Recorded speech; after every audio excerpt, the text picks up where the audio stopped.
目前这台美关税呢，已经讲定是15%，袂搁再贴关，而且伫2、3D 条款的部分，咱嘛有上优惠待遇。工作小组是表示讲，经过协商呢，咱是同意台湾的企业是投资2500亿的这个美金，那政府也会提供2500亿美金的信用担保。立委是认为讲这是双赢的局势，也毋过呢，在野却认为讲这产业恐惊会流失去。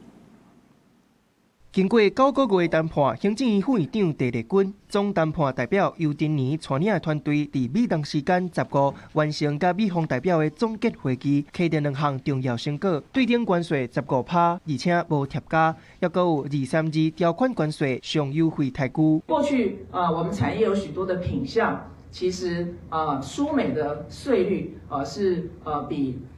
日韩更高。 那但是经过这一次谈判之后呢，是拉到齐平，位于一个相等的一个立足点。我们是全球第一个不论未来第2阶段的半导体及其衍生品的关税为何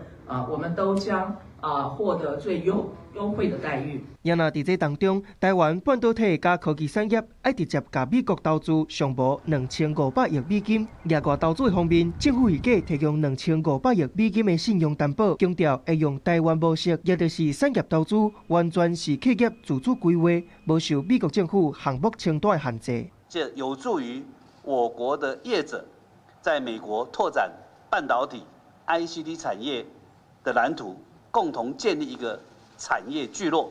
并请美方会提供我国相关业者有利的投资环境。也那国民党质疑，这个结果可能让台湾的实盾半导体产业链外移去美国。虽望关税数字看起来落降，不过对各行各业来讲，恐惊有严重的冲击。过去信保贷款、信用保证大部分都用来协助台湾的中小企业，而且额度从来没有到2500亿美元这么的夸张。但问题是，现在2500亿协助科技业，让资本往外移不说，我们台湾的中小企业怎么办？他们能跟着去吗？结果政府把这一笔资源留给了这些大企业去美国，